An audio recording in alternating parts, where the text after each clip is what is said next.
Hello friends. तो Bihar SSC 10+2 का जो अभी जो नया वैकेंसी आया है 11,000 पदों पे, तो उसका जो है यह प्रीवियस ईयर क्वेश्चन है। ठीक है, यह जो आपका प्रीवियस ईयर क्वेश्चन है, इसीलिए सारे जो है क्वेश्चन को देख लीजिएगा। इससे होगा क्या कि आपको एक आइडिया मिल जाएगा कि तैयारी जो है कैसे करना है, क्वेश्चन किस लेवल का आता है। ठीक है, तो चलिए हम लोग वीडियो को स्टार्ट करते हैं। और आज का पहला क्वेश्चन है कॉलम एक्स को कॉलम वाई से मिलान करना, इसको इधर मिलान करना। ठीक है, कौन किस में जाएगा, तो इसका आंसर बताते हैं आपको। ऑप्शन नंबर ए होगा, इसको आप वीडियो को रोककर देख लीजिएगा। चलिए अगले क्वेश्चन की ओर चलते हैं हम लोग। दूसरा नंबर क्वेश्चन है दही का खट्टापन निम्नलिखित के कारण होता है। दही में जो खट्टापन होता है वो किसके कारण होता है, इसका सही जवाब क्या होगा? साइट्रिक अम्ल, लैक्टिक अम्ल। चलिए डायरेक्ट आंसर बताते हैं आपको। ठीक है, क्योंकि ये क्लास नहीं है, आप सिर्फ आपको जानना है इसका आंसर। दही का खट्टापन जो होता है वो लैक्टिक एसिड के कारण होता है। ऑप्शन नंबर बी हो जाएगा।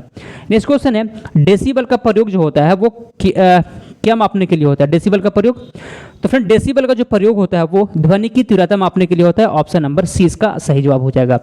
अगला क्वेश्चन है वायुमंडल में ट्रोपोस्फेयर के ऊपर कौन सी परत पाई जाती है? वायुमंडल में ट्रोपोस्फेयर के ऊपर कौन सी परत पाई जाती है? तो सही जवाब इसका स्ट्रेटोस्फेयर पाई जाती है। Option number A. ठीक है, चलिए पांचवा नंबर क्वेश्चन है कि कैल्शियम की आवश्यकता निम्नलिखित में से किस निमित्त है? कैल्शियम की आवश्यकता मांसपेशियों को कार्य करने में, खून जमने में, हड्डियों का विकास या उपरोक्त सभी। तो इसका सही जवाब हो जाएगा कैल्शियम की आवश्यकता जो उपरोक्त सभी, इसका सही जवाब हो जाएगा। Option number D. ठीक है, ऑप्शन नंबर डी इसका सही जवाब हो जाएगा। आप सभी को बता दें फ्रेंड्स, क्वेश्चन जो है ज़्यादा हार्ड लेवल का पिछले बार जो है प्रीवियस ईयर वो नहीं पूछा गया। ठीक है, तो इसी के अनुसार जो है आपका तैयारी भी करवाया जाएगा सभी सब्जेक्ट का, इसलिए इस चैनल को सब्सक्राइब कर लीजिएगा। ठीक है, और फॉर्म जरूर, अगर आप जो है इंटर हो गया है और 18 साल अगर आपको हो गया है तो फॉर्म को अप्लाई कर दीजिएगा। चलिए बहुत अच्छा, आपके पास जो है सुनहरा मौका है अभी। छठा नंबर क्वेश्चन है निम्नलिखित में से कौन सा विटामिन जल में घुलनशील है? तो कौन सा विटामिन जल में घुलनशील होता है? याद रखिएगा, सही जवाब होगा विटामिन सी जो है वो जल में घुलनशील है। सातवां नंबर क्वेश्चन है बिहार पंचायती राज अधिनियम 2006 में 2 ग्राम सभा की बैठकों के बीच अधिकतम कितनी अवधि निर्धारित है? याद रखिएगा, इसका सही जवाब होगा 3 महीने। ऑप्शन नंबर सी इसका बिल्कुल सही जवाब हो जाएगा। अगले क्वेश्चन की ओर चलते हैं हम लोग। 8वां नंबर क्वेश्चन है मुखिया क्या इसमें है? मुखिया स्वहस्ताक्षरित आवेदन देकर अपने पद से परित्याग कर सकता है। बिहार पंचायती राज अधिनियम 2006 के अंतर्गत जो है उसे अपना आवेदन किसे प्रेषित करना होगा? 8 का सही जवाब क्या होगा? याद रखिएगा, जिला पंचायती राज पदाधिकारी को। ऑप्शन नंबर डी इसका बिल्कुल सही जवाब है। 9वां नंबर क्वेश्चन है अपील की सुनवाई में ग्राम कचहरी में न्यूनतम पंचों की गणपूर्ति नियमता क्या होनी चाहिए? अपील की सुनवाई में ग्राम कचहरी में न्यूनतम पंचों की, बताइए। अपील की सुनवाई में ग्राम कचहरी की न्यूनतम पंच कितना? 7 इसका आंसर होगा। Option number B. अगले क्वेश्चन की चलते हैं। 10वां नंबर क्वेश्चन है ग्राम सभा एक या अधिक संख्या में निगरानी समिति का गठन कर सकती है। इस समिति का गठन किनसे किया जा सकता है? 10 का आंसर बताइए। ग्राम सभा एक या अधिक संख्या में निगरानी समिति का गठन कर सकता है। निगरानी समिति का गठन कर सकता है। इस समिति का गठन किनसे किया जा सकता है? 10 का सही जवाब। याद रखिएगा, इसका सही जवाब होगा ऑप्शन नंबर डी, ऐसे व्यक्ति से जो ग्राम पंचायत के सदस्य नहीं हो। ठीक है, चलिए ऐसे क्वेश्चन पूछा गया है। 11 नंबर क्वेश्चन है ग्राम पंचायत के चुने हुए सदस्य उप मुखिया के चुनाव करते हैं। ठीक है, ग्राम पंचायत के चुने हुए सदस्य जो है उप मुखिया का चुनाव करते हैं। उप मुखिया के निर्वाचन के संदर्भ में निम्नलिखित में से कौन सा वक्तव्य जो है सही नहीं है? तो इसका आंसर बताते हैं ऑप्शन नंबर डी वाला। ठीक है, ऑप्शन नंबर डी इसमें काटा हुआ, इसमें देखिए ऑप्शन नंबर डी वाला। उप मुखिया के निर्वाचन में मुखिया मतदाता नहीं होगा। ठीक है, उप मुखिया का जो निर्वाचन होता है उसमें मुखिया मतदाता नहीं होगा। अगले क्वेश्चन की ओर चलते हैं। हाल ही में आंध्र प्रदेश से अलग कर नए राज्य तेलंगाना का गठन हुआ। इससे भारतीय संविधान के किस सूची में परिवर्तन होगा? ठीक है, देख सकते हैं किस तरह का जो है ये जो करंट अफेयर क्वेश्चन उस समय का, जब एग्जाम हुआ था उस समय का ये करंट अफेयर है। ठीक है, इसका आंसर होगा अनुसूची 1। आगे चलते हैं, करंट अफेयर से भी क्वेश्चन आता है। भारतीय संविधान का कौन सा प्रावधान दल बदल निरोध से संबंध रखता है? दल बदल, भारतीय संविधान का कौन सा प्रावधान जो है दल बदल विरोध से संबंध रखता है? 13 का आंसर होगा ऑप्शन नंबर बी। याद रखिएगा। ठीक है, 10वीं अनुसूची। अगले क्वेश्चन की ओर चलते हैं। नेक्स्ट क्वेश्चन है भारतीय संविधान की धारा 198 में धन विधेयक पारित करने की विधि प्रावधानित है। यदि विधान परिषद धन विधेयक को रोक लेता है तो इसे वापस करने से मना कर देता है, तो कितने दिन बाद इसे विधेयक को दोनों सदनों में पारित माना जाता है? कितने दिनों बाद? याद रखिएगा 14 दिन इसका आंसर होगा। ठीक है, 14 दिन। अगले क्वेश्चन की ओर चलते हैं। 15 नंबर है कि भारतीय संविधान का अनुच्छेद 51A नागरिकों को मौलिक कर्तव्य से संबंधित है। ठीक है, भारतीय संविधान का अनुच्छेद 51A जो है नागरिकों के मौलिक कर्तव्य से संबंधित है। किस संविधान संशोधन से लिया गया है? किस संविधान संशोधन से लाया गया है? क्या होगा सही जवाब? इसका सही जवाब 42वां संशोधन से, ऑप्शन नंबर बी। अगला क्वेश्चन है 74वें संविधान संशोधन का संबंध निम्नलिखित में से किस संस्था से है? 74वें संविधान संशोधन का संबंध याद रखिएगा सही जवाब होगा नगर पालिका से, option number B. Next question है सामान्यतः विधानमंडल के ऊपरी सदन के सदस्यों की कुल संख्या निचले सदन की कुल संख्या की कितनी होती है? इसका जो होता है 1/3 होनी चाहिए, ऑप्शन नंबर बी 1/3 होनी चाहिए। ठीक है, सामान्यतः विधानमंडल के ऊपरी सदन के सदस्यों की कुल संख्या निचले सदन की कुल संख्या की 1/4 होनी चाहिए। ठीक है, चलिए अगला क्वेश्चन है 19 नंबर, प्रथम लोकसभा के स्पीकर कौन थे? प्रथम जो है लोकसभा के स्पीकर कौन थे? सही जवाब, तो पहले लोकसभा का स्पीकर कौन थे? जीवी मवलंकर, ऑप्शन नंबर ए इसका बिल्कुल सही जवाब हो जाएगा। नेक्स्ट क्वेश्चन है 20 नंबर, निम्नलिखित में से किस राज्य में विधानमंडल का ऊपरी सदन या विधान परिषद नहीं है? किस राज्य में विधानमंडल का ऊपरी सदन या विधान परिषद नहीं है? किस राज्य में? याद रखिए 20 का पश्चिम बंगाल में नहीं है, ऑप्शन नंबर सी, पश्चिम बंगाल में नहीं है। क्या नहीं है? राज्य में विधानमंडल का ऊपरी सदन या विधान परिषद नहीं है। नेक्स्ट क्वेश्चन 21 नंबर, बिहार में लोकसभा की 40 सीटें हैं, राज्यसभा की कितनी सीटें बिहार में हैं? 21 का सही जवाब। चलिए बिहार में लोकसभा की 40 सीटें हैं, लेकिन यहाँ पूछा जा रहा है राज्यसभा की कितनी सीटें हैं, तो राज्यसभा की 16 सीटें देख सकते हैं। 21 का आंसर होगा। बेसिक क्वेश्चन ज़्यादा पूछा गया। ठीक है, ज़्यादा हार्ड क्वेश्चन कुछ ही है। ठीक है, चलिए 22 नंबर क्वेश्चन है 2011 की जनगणना में बिहार की अनुमानित आबादी, आसान क्वेश्चन ये भी, 2011 की जनगणना में बिहार की अनुमानित आबादी कितनी थी? 22। याद रखिए फ्रेंड सही जवाब होगा 10 करोड़। आगे चलते हैं, कीनन स्टेडियम किस शहर में अवस्थित है? कीनन स्टेडियम किस शहर में अवस्थित है? 23 का सही जवाब क्या होगा फ्रेंड्स? याद रखिएगा जमशेदपुर में है। अगला क्वेश्चन है बिहार राज्य में कुल कितने जिले हैं? बिहार राज्य में कुल कितने जिले हैं? 24 का सही जवाब क्या होगा? Option number D 39। कितना है बताइए? 39, 35, 38 या फिर 40? बिहार राज्य में कुल कितने जिले हैं? एक 2015 तक यहाँ पूछ रहा है। ठीक है, 24 का सही जवाब। तो इसका सही जवाब फ्रेंड्स, इसका सही जवाब होगा ऑप्शन नंबर बी बिहार राज्य में क्या होगा सही जवाब इसका? 24 का जो आंसर होगा ऑप्शन नंबर डी इसका सही जवाब होगा। ठीक है, 24 का ऑप्शन नंबर डी 39। अगले क्वेश्चन की ओर चलते हैं हम लोग। नेक्स्ट क्वेश्चन है मैकमोहन रेखा भारत और चीन की सीमा तय करती है। ठीक है, क्वेश्चन ये कहता है कि मैकमोहन रेखा जो है भारत और चीन की सीमा तय करती है, लेकिन डुरंड रेखा किन दो देशों के बीच सीमा तय करती है? डुरंड रेखा जो है किन दो देशों के बीच सीमा तय करती है? याद रखिएगा पाकिस्तान एवं अफगानिस्तान, पाकिस्तान और अफगानिस्तान। आगे बढ़ते हैं, फीफा विश्व कप 2014 का आयोजन किस देश में हुआ था? तो ये 2014 का है बात है। ठीक है, ये उस समय का करंट अफेयर। ठीक है, उसको रहने देते हैं, इसका आंसर से कोई मतलब नहीं है। आगे बढ़ते हम लोग। ब्लड कैंसर को आमतौर पर इस नाम से जाना जाता है। ब्लड कैंसर को आमतौर पर किस नाम से भी जाना जाता है? 27 का सही जवाब होगा, याद रखिएगा ल्यूकेमिया के नाम से भी जाना जाता है। अगला क्वेश्चन क्या कहता है 28, मंगलयान 5 नवंबर 2013 को श्रीहरिकोटा से प्रक्षेपित किया गया था। श्रीहरिकोटा किस राज्य में अवस्थित है? इसका सही जवाब आएगा यह जो है आंध्र प्रदेश में अवस्थित है। ठीक है, नेक्स्ट क्वेश्चन है 29 नंबर, उस देश को इंगित करें जहां से ब्रह्मपुत्र नदी नहीं गुजरती है। उस देश को इंगित करें जहां से ब्रह्मपुत्र नदी नहीं गुजरती है। 29 का सही जवाब होगा म्यांमार, ऑप्शन नंबर ए इसका सही जवाब हो जाएगा। ठीक है, म्यांमार से ब्रह्मपुत्र नदी नहीं गुजरती है। नेक्स्ट क्वेश्चन है कि उस देश को इंगित करें जहां से ब्रह्मपुत्र नदी, ये बता दिया आपको। 30 नंबर क्वेश्चन है साइना नेहवाल किस खेल से जुड़ी है? बैडमिंटन से। देख सकते हैं कितना आसान क्वेश्चन पूछा गया है। एक नंबर क्वेश्चन है Bhopal a fire a prayer for rain एक फिल्म है जो हाल ही में प्रदर्शित हुई है और औद्योगिक दुर्घटना पर आधारित है। 3 दिसंबर 1984 को भोपाल में कौन सी गैस का रिसाव वास्तव में हुआ था? आसान क्वेश्चन लेकिन इसको लंबा कर दिया गया। ठीक है, तो किस गैस का रिसाव हुआ था? 31 का आंसर होगा friends methyl isocyanate, option number C. Next question है फिजी की राजधानी कौन सी है? फिजी की राजधानी कौन सी है? 32 का सही जवाब होगा फिजी की जो राजधानी है वो सुवा है, ऑप्शन नंबर ए। अगला क्वेश्चन कहता है कि ईसा पूर्व 2री सदी में शूद्रक ने मृच्छकटिकम नामक प्रसिद्ध नाटक की रचना की जो संस्कृत भाषा में है। तो मृच्छकटिकम का अर्थ क्या होता है?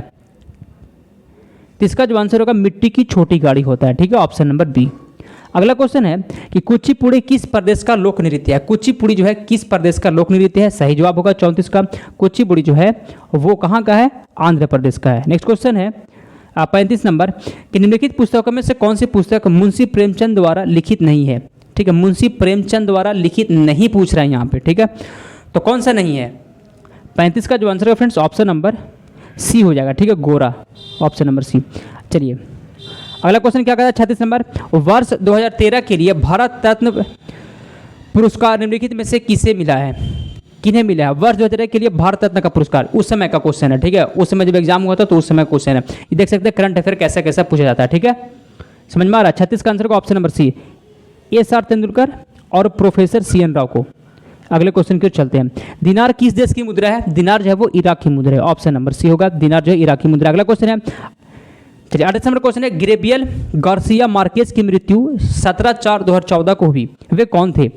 तो वे कौन थे, नोबेल पुरस्कार प्राप्त साहित्यकार थे। ठीक है, चलिए अगला क्वेश्चन है कि वर्ष 2014 विंबलडन महिला एकल खिताब किसने जीता था। करंट अफेयर का क्वेश्चन भी उतना टफ नहीं है, देख सकते हैं, बस बेसिक सा क्वेश्चन है, मतलब उस समय का है। ठीक है, चलिए ठीक है, तो इसका भी कोई भी इसका आंसर जानने से कोई मतलब है नहीं, इसको करंट अफेयर का क्वेश्चन था वो भी उस समय। चलिए 40 नंबर क्वेश्चन क्या कहता है कि निम्नलिखित में से कौन सा युग में सही नहीं है, कौन सा युग में सही नहीं है, मिस्र के काहिरा, केन्या के नैरोबी, सूडान के खार्तूम। तो इसका जो सही नहीं है दक्षिण अफ्रीका का जॉनसनबर्ग, ये सही नहीं है, तो इसका आंसर होगा 40 का ऑप्शन नंबर डी, याद रखिएगा। चलिए आगे बढ़ते हैं। 41 नंबर क्वेश्चन क्या कहता है कि द गाइड उपन्यास के लेखक कौन है। तो इसका सही जवाब होगा द गाइड उपन्यास के लेखक कौन है, आंसर होगा 41 का आर.के. नारायण। नेक्स्ट क्वेश्चन है, हीराकुंड बांध किस नदी पर अवस्थित है। तो हीराकुंड बांध किस नदी पर है, तो महानदी पर है। ठीक है, 42 का ऑप्शन नंबर डी। अगला क्वेश्चन है, निम्नलिखित में से किस फसल की खेती भारत में सर्वाधिक क्षेत्र में होती है। धान की खेती सर्वाधिक क्षेत्रफल में होती है, 43 का आंसर होगा ऑप्शन नंबर बी। अगला क्वेश्चन है कि बर्मा ब्रिटिश भारत से कब अलग हुआ था। बर्मा जो है ब्रिटिश भारत से कब अलग हुआ था, इसका सही जवाब होगा 44 का, बर्मा ब्रिटिश भारत से कब अलग हुआ था, इसका सही जवाब होगा 1935 में, option number C. Next question है, मालगुडी डेज की रचनाकार कौन है। मालगुडी डेज के रचनाकार कौन है, 45 का सही जवाब होगा option number C, R K. Laxman. ठीक है, चलिए अगले क्वेश्चन की ओर बढ़ते हैं हम लोग। नेक्स्ट क्वेश्चन है कि निम्नलिखित में से कौन सी महारत्न कंपनी नहीं है। महारत्न कंपनी इसमें से कौन सी नहीं है। चलिए तो इसका आंसर याद रखिएगा, कौन सी महारत्न कंपनी नहीं है, 46 का सही जवाब होगा option number B, power finance corporation limited.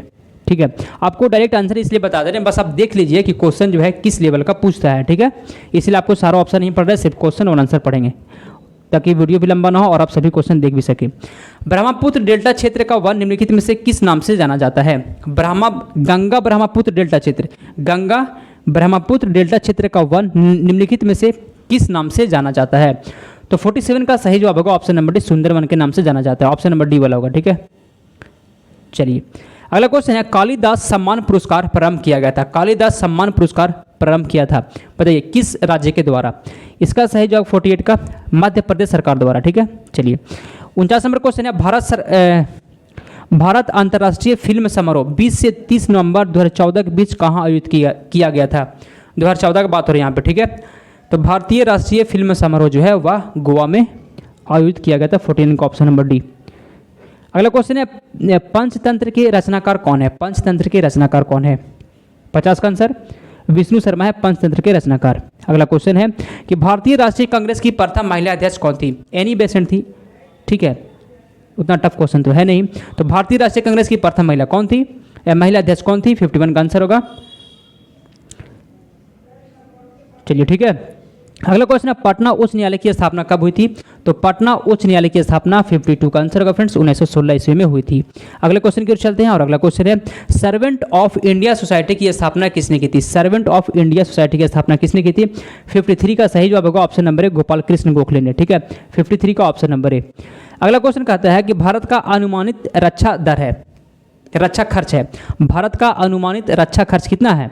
याद रखिएगा, सकल घरेलू उत्पाद का 2.5%, यह जो उस समय के अनुसार है। ठीक है, उस समय के अनुसार याद रखिए, 54 का ऑप्शन नंबर है। चलिए अगला क्वेश्चन है, किस वर्ष सिक्किम भारतीय संघ का 22वां राज्य बना था। किस वर्ष, 55 का सही आंसर, किस वर्ष सिक्किम भारतीय संघ का 22वां राज्य बना। तो 55 का सही जवाब होगा 1975 में। ठीक है, याद रखिएगा। आगे बढ़ते हैं हम लोग। 56, आज़ादी के बाद भारत और नेपाल के बीच प्रथम शांति और मित्रता संधि किस वर्ष काठमांडू में हस्ताक्षरित की गई थी। 1950 में की गई थी। ठीक है, आज़ादी के बाद पूछ रहा है तो 1900 यहाँ पे कितना हो जाएगा, 50। याद रखिए, भारत और नेपाल के बीच शांति और मित्रता संधि 1950 में। ठीक है, हाँ देखिए अब ये 56 का क्वेश्चन हो गया फ्रेंड्स। उसके बाद जो था यहाँ से 156 के बाद जो था वहाँ पे मैथ का क्वेश्चन, मैथ और रीजनिंग का क्वेश्चन बीच में है, तो मैथ और रीजनिंग का अभी छोड़ दिए हैं, वो अगले वीडियो में बता देंगे। यहाँ पे जीके का और साइंस का क्वेश्चन है। ठीक है, चलिए 139 नंबर क्वेश्चन साहब, यहाँ से हम लोग चलते हैं। भारत में जंगली गधे या फिर घोड़ाखोर भी कहते हैं कहाँ पाए जाते हैं? भारत में जंगली गधे कहाँ पाए जाते हैं? 139 का सही जवाब बताइए। 139 का सही जवाब कौन बताएगा? इसका सही कच्छ के रन, ऑप्शन नंबर फ्रेंड्स 20 का बिल्कुल सही जवाब हो जाएगा। अगले क्वेश्चन की ओर चलते हैं। 140 नंबर क्वेश्चन है कि जब बैरोमीटर का पारा अचानक गिर जाए तो किस बात का घोतक है? जब बैरोमीटर का पारा अचानक गिर जाएगा तो यह जो होता है आंधी या झंझावात की संभावना। 143 नंबर क्वेश्चन कहता है कि निम्नलिखित में से कौन बायोस्फीयर रिजर्व या सुरक्षित जीव मंडल नहीं है? चलिए बताइए। Kaziranga, option number D. अगला क्वेश्चन कहता है कि निम्नलिखित में से कौन पोलियो का कारक है? तो पोलियो का जो कारक होता है यह एक वायरस होता है। पोलियो का कारक एक वायरस है। ठीक है, 142 का फ्रेंड्स ऑप्शन नंबर 20 का बिल्कुल सही जवाब हो जाएगा। अगला क्वेश्चन है ज्वालामुखी रिंग ऑफ फायर या घेरा किस महासागर से संबंधित है? ज्वालामुखी रिंग ऑफ फायर, ये इसको घेरा भी कहते हैं, किस महासागर से संबंधित है? 143 का सही जवाब है फ्रेंड्स, ऑप्शन नंबर प्रशांत महासागर से संबंधित है। एलिसा जांच किस रोग की पहचान के लिए? देख सकते हैं बस बेसिक मतलब इजी क्वेश्चन है, ज़्यादातर इजी क्वेश्चन है। एड्स इसका आंसर होगा। तो इसका सही जवाब क्या होगा? एड्स होगा जी, एड्स। ठीक है, ऑप्शन नंबर डी। एलिसा जांच किस रोग की पहचान करती है? तो एड्स की। अगले क्वेश्चन की ओर चलते हैं हम लोग।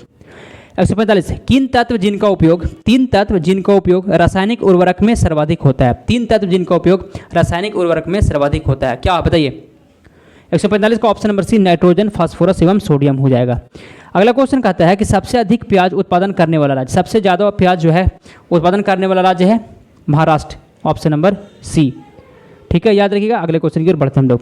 निम्नलिखित में से कौन सा ब्लड ग्रुप सर्वव्यापक ग्रहण रखता है? बताइए।